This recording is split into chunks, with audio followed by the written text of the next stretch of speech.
Tonight on Primetime Politics, trade war temporarily averted. We had a call this morning. It was a pretty good call, I'd say. The U.S. President and the Prime Minister engage in two conversations today, resulting in a 30-day pause in the tariffs both sides have been threatening. Coming up, we'll get the latest on this developing news.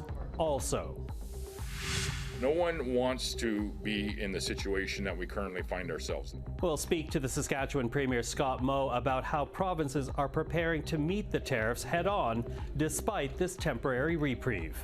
Plus, the chief economist with the Conference Board of Canada tells us how hard these tariffs would be for people across this country. This is Primetime Politics. Hello, everyone. I'm Michael Serapio. The deadline for those threatened U.S. tariffs had been pushed back. Late today, the Prime Minister sharing this message on social media, saying, quote, "I just had a productive call with President Trump. Canada is implementing our $1.3 billion border plan, strengthening the border with new helicopters, new technology, more personnel, increased coordination with our American partners, and more resources to combat fentanyl trafficking. Nearly 10,000 officers are and will be on the ground protecting our border. In addition, Canada is making new commitments. We will appoint a fentanyl czar, add Mexican cartels to the list of terrorist entities, ensure that we keep an eye on the border 24/7, and launch with the United States a joint strike force on organized crime, fentanyl trafficking, and money laundering. I also signed a new intelligence directive focused on organized crime and fentanyl, which will be supported by an investment of $200 million. The proposed tariffs will be put on hold for at least 30 days while we work together on this." Again, that message from the Prime Minister. And of course, that last line of great importance, as Mexico earlier today also got a 30-day reprieve from promised 25% tariffs. And now Canada can breathe, at least for the next month, a little bit easier.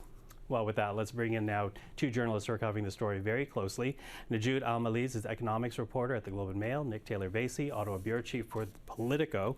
Thank you, the two of you, for joining us. Thanks for having us. Thank you. So here we have this 30-day reprieve, which I think just, you know, letting Canadians in on what has been happening here in Ottawa helps explain the bit of radio silence that we've had on today, despite the fact that we were approaching this very important midnight deadline. What do you say to that? Well, it's been an evolving story for the last 2 weeks, and we have 30 days right now, but who knows what happens in a week. And that's just been the nature of the negotiations between Canada and the U.S. There's been really no clarity about what the U.S. is after. And I know today we look at this and it seems like, oh, it's all about the border. But that's not what the president said this morning. He mentioned U.S. banks, for example, being an irritant, and that U.S. banks couldn't operate in Canada. The goalpost keeps changing, and now we're looking at 10,000 people at the border, the same number that Mexico is supposed to now have on the border as well. If you look at the stats, and whether it's fentanyl or migration, if truly that's what President Trump is after, presumably Mexico should have way more people than 10,000 on the border patrolling. And so I think for Canadian officials, it's been a challenging situation and evolving very quickly. So it makes it difficult for them to come out and say what's going on. Yeah, and challenging, and as a reminder, because when you look at the two security issues raised by Donald Trump, fentanyl and illegal migrants, in both those cases, Canada is the source of less than 1% of what makes its way into the United States. Nick, what do you make of the radio silence, given the news that we've now received from the Prime Minister directly? Yeah, I mean, for several days there and weeks, Canadian ministers were out there, both in Ottawa on a regular basis, in Washington, making the case, speaking to reporters on both sides of the border, cable news, wherever kind of they could make the sort of Team Canada argument that they love to talk about so much. Then they did get quiet. We learned that there was going to be a meeting this morning. We learned that from Donald Trump, between Trump and Trudeau. We learned there'd be another meeting this afternoon. Also learned that from Trump. And the statement that you read really suggests that the federal government has decided to speak the language of the president. They talk about Mexican cartels, and they talk about a czar. That's not a word, really, that's often used in the Canadian political lexicon, right? It's so common in Washington, but they decided to also talk about putting more people on the border, even if it's not a substantially larger number than are already there. Combined, what you get is the kind of language that Donald Trump clearly likes to speak and likes to boast about achieving with his adversarial allies, however you want to categorize Canada right now. Yeah, well, it was certainly, we know that Donald Trump likes spectacles, and so in terms of languaging, it creates that spectacle for Donald Trump, much like his almost weekly rallies, the campaign never over for Donald Trump. And when we talk about the American president, I also want to read a part of what Donald Trump put onto Truth Social today, because in following Justin Trudeau's announcement, this is what he had to say, quote, again, this is the U.S. president, "I'm very pleased with this initial outcome, and the tariffs announced on Saturday will be paused for a 30-day period to see whether or not a final economic deal with Canada can be structured. Fairness for all," says Donald Trump, which goes to what you were saying, Nojoud, in terms of this moving goalpost, because Canadians might have a moment to breathe, but it's not as if this tariff threat has disappeared completely. Yeah, absolutely. I mean, the Trump administration has raised multiple issues as being irritants with Canada. Banks this morning, we've heard before about supply management and dairy being an irritant. We've heard about the digital services tax that Canada is imposing on tech giants, American tech giants. There's a long list of issues that you could say are reasonable trade irritants, but the tactic that the Trump administration has taken with Canada suggests that it's not just about resolving those issues, but it's about destabilizing other economies. It's about raising uncertainty and trying to suck capital, something that Chrystia Freeland talks a lot about, towards the U.S. And when Trump was at the World Economic Forum, he said it openly. He said, come and do business in the U.S., we're going to cut taxes, and if you don't and you produce your goods elsewhere, we're going to tariff them. Mm-hmm. What would you say to that, Nick? Well, I think I agree, and I think the basic trade blueprint for this administration is still in Robert Lighthizer book, No Trade is Free. This was Donald Trump's first U.S. trade representative and the guy who renegotiated NAFTA and turned it into the USMCA. And he talks about reshoring and bringing jobs back to the United States. He waxes on a little bit in the intro about growing up in Ashtabula, Ohio, a place that used to be this manufacturing town, not a huge town, but a place where you could get a good job. And that is that vision that you can still see in this particular version of Trump, except that there's a little bit of chaos in Trump 2.0. And so the Trump 1.0 that had that much more structured renegotiation of NAFTA, which we will eventually get with a renegotiated USMCA, in this in-between period, you have a little bit of just negotiating chaos. The kind of stuff that Donald Trump will talk about in his book, The Art of the Deal, it's just fun for him. It's just sort of, this is how he gets his kicks. He likes negotiating for the sake of it. It's just that now he does it from behind the Resolute desk in the Oval Office. Yeah. And the stakes are a bit higher. Yeah, it's higher. And, frustratingly for Canadians, though, because it's a two-way relationship that benefits both countries. It's not as if it benefits one more than the other. Although I will say this, you're talking about the movement of capital. And even before the midnight deadline tonight, when the tariffs were expected to take place, the markets started very poorly in this country. The TSX was down. The Canadian dollar was trading at its lowest level in, I think, over 20 years. What type of impact does this uncertainty still create? Politically, yes, but also economically for this country, Nojoud? Well, we've already seen that just the threat of tariffs and the president's November election win has affected business investment, his intentions, has affected business and consumer confidence. And so we're already seeing the effects of wielding this tariff threat over the U.S.'s trading partners. And so, I mean, even though we get these 30 days, as we've seen over the last 2 weeks, it's been a moving target in terms of when tariffs would come into place. And so it's difficult for economists to forecast anything for the economy. It's difficult for businesses to plan. And so I think it's a very challenging time right now. And it kind of emphasizes the need for Canadian policymakers, business people, governments to have conversations about how do you make the Canadian economy more resilient. I think the lesson that has been learned now is that the U.S. is not going to be a reliable trading partner. And so what do we do to strengthen our own economy? Yeah, and it's interesting because we're getting that. Interprovincial trade, for example, has been a subject matter for decades now in this country. But I would assume, it seems to be a far greater priority now whenever we see the First Ministers come together, when we see the Council of the Federation come together, Nick. Absolutely. And it's, for the first time, I think, in my living memory, internal trade and knocking down interprovincial trade barriers, the kind of thing you do not talk about at like the Thanksgiving dinner table, is something that has there's this political consensus growing around it. Pierre Poilievre was talking about trade barriers in the same way that Anita Anand, the transport minister, and now internal trade minister, is talking about them. They're at least prioritizing the same stuff. And I don't think it's going to be something I talk about with my family at the next Thanksgiving, but it's definitely climbed up the list of political priorities, if not voter priorities. Okay, so we have less than a minute, so very quickly I'll ask you, Nojoud, because we heard the Conservative leader today in announcing his own plan to how to counter this kind of Trump threat. He talks about the need to bring back Parliament and end prorogation. Is that being considered seriously? We've heard the same demand from the NDP. Jagmeet Singh said, listen, the NDP are going to vote to bring down the government come March 24th, but right now there's plenty of time for Parliament to be called back, for legislation to be put forward on a rescue package, on a response to the U.S. I mean, obviously this is all evolving very quickly, but it's becoming clear that for Canada to be able to do anything if tariffs come into place, you need MPs back in Parliament, you need to pass legislation. And even for Pierre Poilievre, who really wants an election, it becomes a tricky situation if he comes out and says, I'm going to trigger an election and not vote to get aid out to industry and people. And so we'll wait and see what happens on that front. Okay, wait and see. But so glad both of you are here. Thank you for that. Nojoud and Nick, thank you. Thank you. Well, ahead of this news of a 30-day pause, we did hear from premiers across the country reacting to the tariff threat. Take a listen to some of what was said. Tomorrow, the LCBO, which sells nearly $1 billion worth of American beer, wine, spirits, and seltzers every year, will remove all U.S. products from its shelves and wholesale catalog. Starting today and until U.S. tariffs are removed, Ontario is banning American companies from provincial contracts. I've also directed the Public Service to complete a number of actions, including immediately reviewing the government's procurement and to stop signing deals with United States companies except for critical services that cannot immediately be replaced.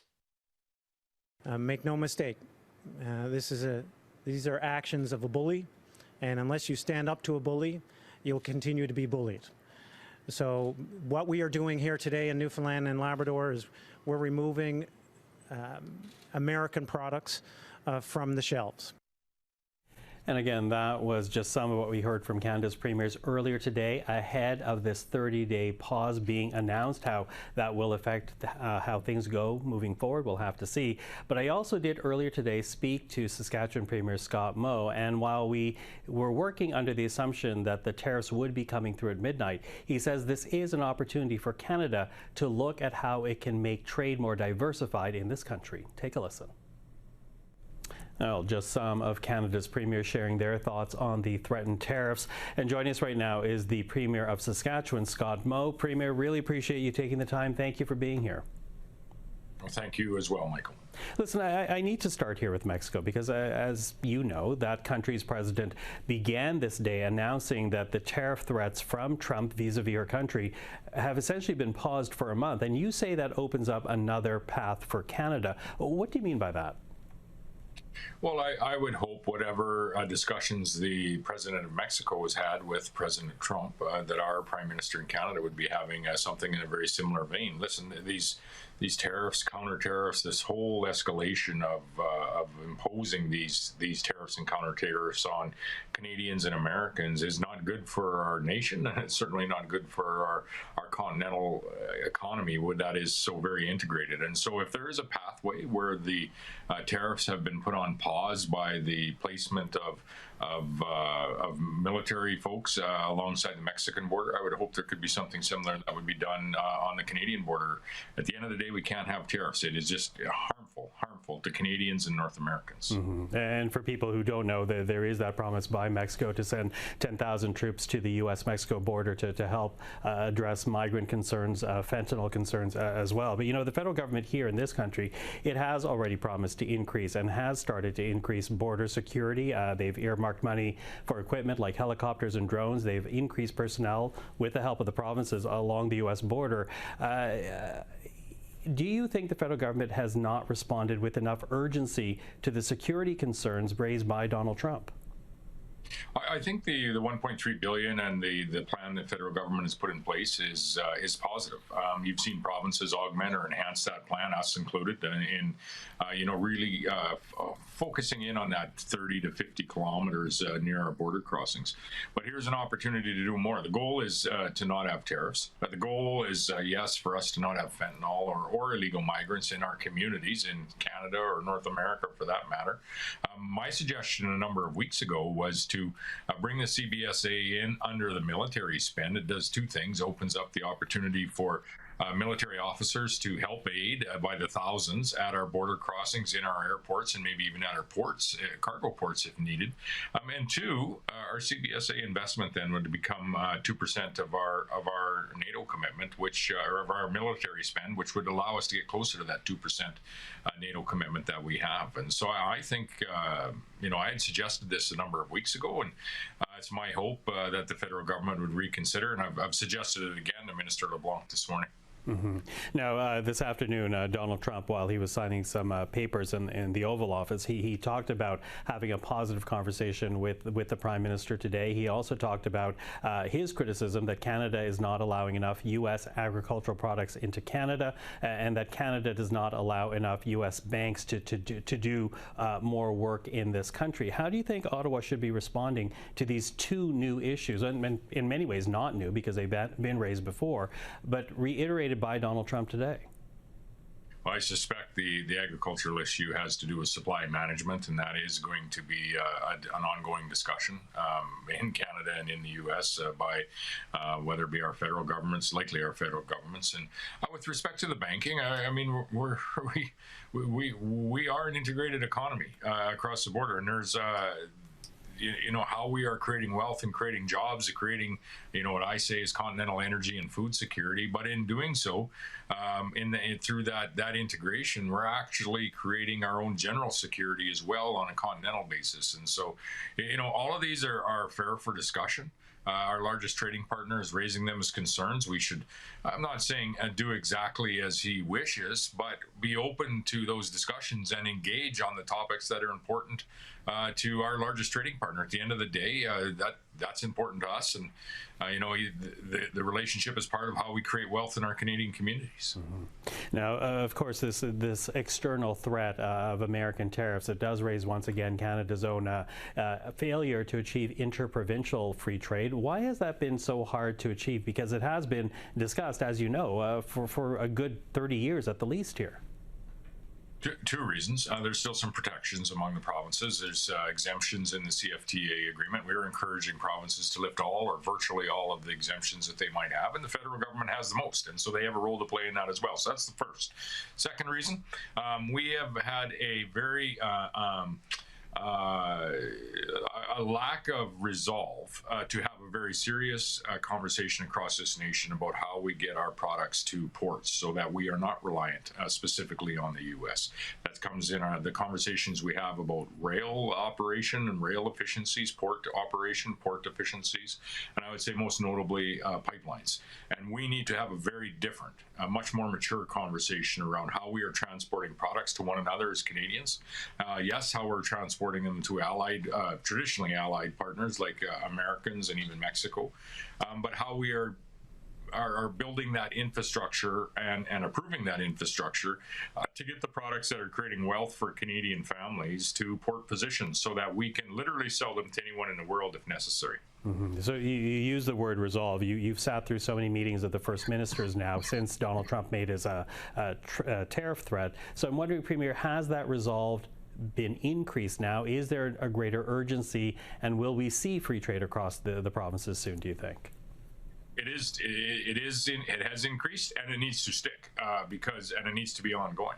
The resolve to build a pipeline, for example, from Alberta to anywhere in Canada, that needs to be an option. The resolve and the commitment of all Canadians to build a pipeline from Alberta, Saskatchewan, to any port position in Canada also needs to be a commitment that Canadians make. The same goes for rail. The same goes for the operations of rail pipelines as well as our port positions. And in addition to that, we need to approach the exemptions or the carve-outs that each province has in the Canadian Free Trade Agreement with the effort to removing those. Saskatchewan is. It's our hope that we'll be able to remove all or virtually all of the 7 or 8 exemptions that we have. We would ask other provinces to do the same. And the federal government, who has the most exemptions in the Canada Free Trade Agreement, needs to come to the table with a commitment to remove their exemptions as well. Premier Scott Moe, thank you for this. Appreciate the time tonight. Thank you, Michael. You have a wonderful afternoon. And you. Again, there's now a 30-day pause before those tariffs come through. But even before those tariffs are a reality, Canadian markets were reacting to the threat itself. The TSX index down hundreds of points before the start of the trading day today, and the Canadian dollar trading at its lowest level in more than 20 years. And joining us right now is Pedro Antunes, Chief Economist for the Conference Board of Canada. Pedro, thank you for joining us. It's always a pleasure. Thanks for having me. Listen, as you and I speak, the tariff threat is still very real for Canada. It's been said their impact will be huge. But I'm wondering if you could break that down for us. Just how huge of an impact will these tariffs have on this country? Well, I mean, we're still trying to get a handle on exactly what will come out of all of this.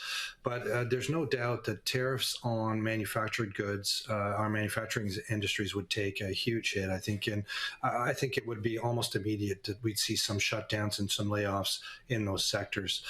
The other impact that's going to be immediate, in fact, we've seen it already. Equity markets took a hit. The dollar has been devalued. So for everyday consumers out there, we're going to see a hit to inflation. So this is the worst of the worlds here, with a negative shock to the economy, where people are losing jobs, and at the same time an inflationary impact eating away at our purchasing power. So this is not a very good outcome. I would say that this will ultimately depend on how long, markets and how long we expect the tariffs to stay on. Is this, kind of a bargaining chip to other ends such as, renegotiating our CUSMA agreement, or ends such as, pushing Canada to spend more on border security or on defense. So there's a lot of unknowns here, but I think one of the strategies here is really to push, make this uncertain environment like we saw back in 2016 with the first Trump administration, that pushes the investment decisions south of the border. I think that's the ultimate goal here. But really, for now, we're just on the edge of our seats trying to figure out, what this means, how long it will last, and of course, the implications would be dire if it does last. Okay, let's break that down a bit, because I hear what you're saying about investment. I hear what you're saying about this is going to be inflationary for Canadians as Canadians lose jobs as a result of this 25% tariff. And to hear it from Donald Trump, though, he makes a security argument rather to justify this move. But without a doubt, there are also economic concerns here. Chief amongst them, the trade imbalance that the United States has with Canada. Should that be a legitimate cause of concern for the U.S. president? Well, absolutely not. In fact, the trade imbalance is really one of U.S. overconsumption.